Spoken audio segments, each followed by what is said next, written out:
Hey, how you doing? This is Adam Post, publisher of more than 1,000 comic books and marketing expert covering the woke boycotts.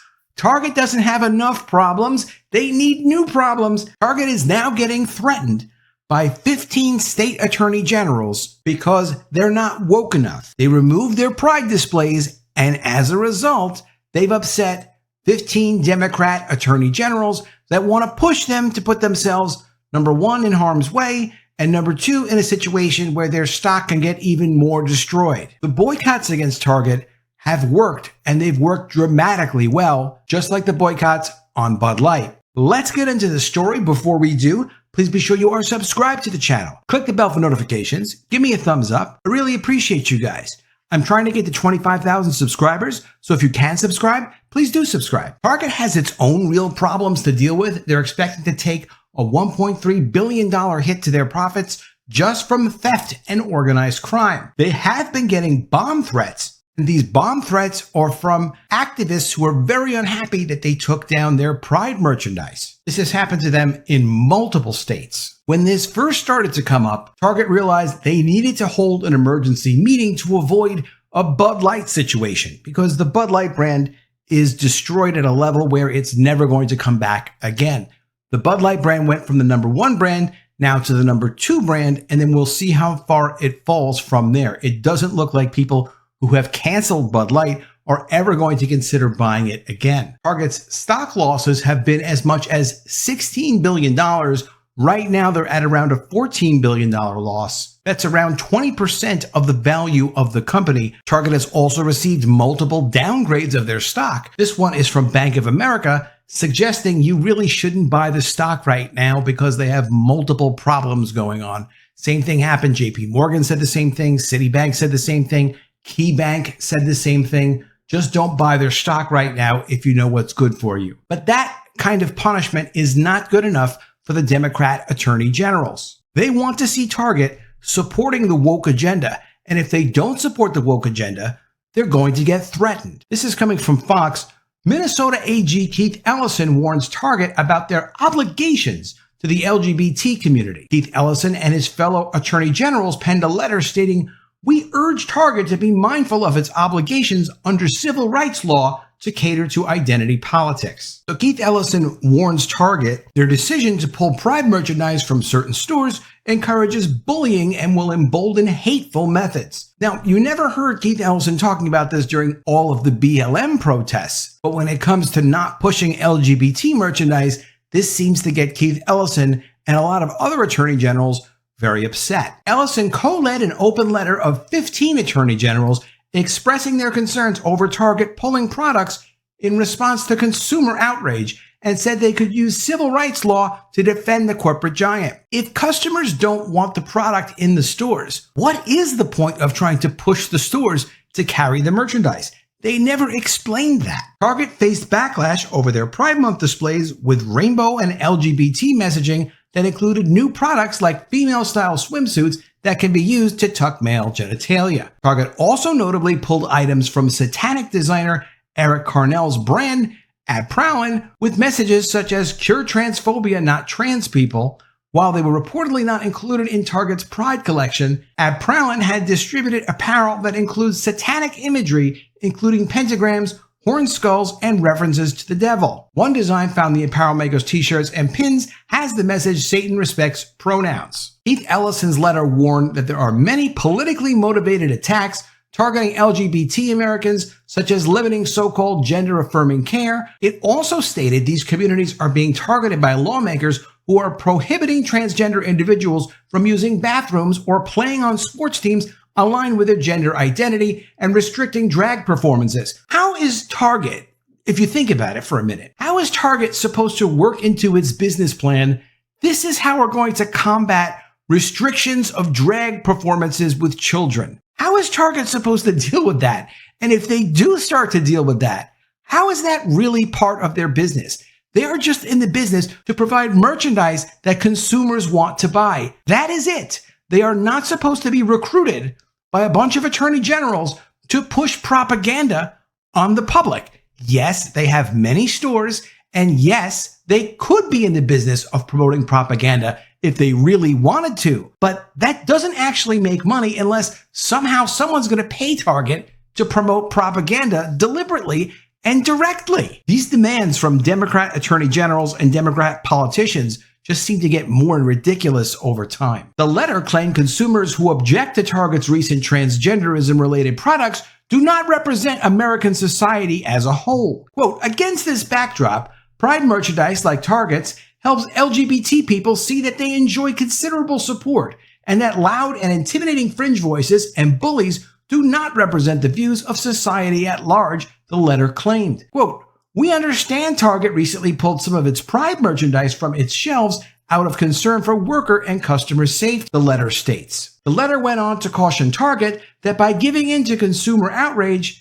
it's telling them that their methods work. But while we understand the basis for this action, we are also concerned it sends a message that those who engage in hateful and disruptive conduct can cause even large corporations to succumb to their bullying, and that they have the power to determine when LGBT consumers will feel comfortable in Target stores or anywhere in society. Though we do not doubt Target's longstanding commitment to LGBT equality, and though we laud your intention to keep your staff members and customers safe, we fear your choice to pull Pride merchandise demonstrates that intentional violence and intimidation can set back the march for social progress and LGBT equality, which, as we have noted, is already under intense attack nationwide. The letter closed with noting that existing civil rights law not only protects people from discrimination, but also demands obligations from corporations. Quote, indeed, all our states have laws protecting against discrimination on the basis of sexual orientation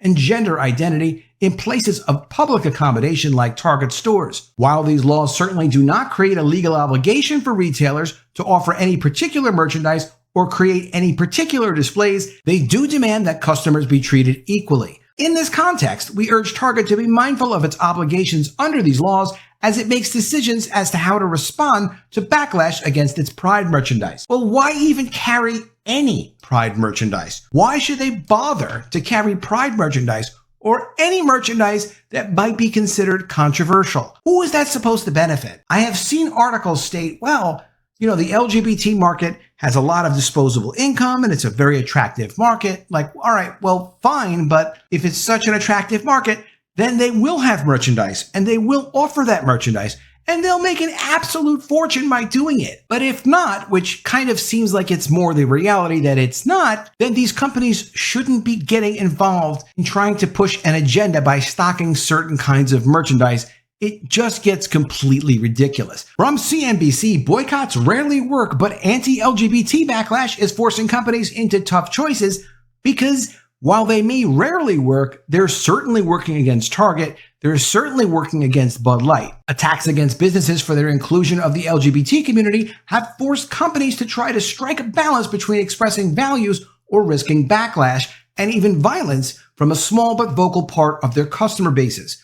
Now, this whole comment about violence, I haven't seen any violence. I haven't heard of any bomb threats that were coming from people that did not want Pride displays in Target stores. It was the absolute opposite. I have seen video of someone knocking down a Pride display, but I haven't seen anyone commit a crime or make a threat. And if they did, we would certainly hear about it by now. As boycotts move beyond social media-fueled outrage, companies such as Anheuser-Busch, Target, and Disney are facing months-long public relations fiascos that have resulted in market share losses, C-suite shakeups, that's like CEO, CFO, any executive with a C in their title, legal battles, and even threats to employees. In some cases, corporations have drawn the ire of conservative customers for marketing to LGBT customers or criticizing laws targeting them, only to face backlash from more liberal shoppers for attempts to appease those who spurned a brand.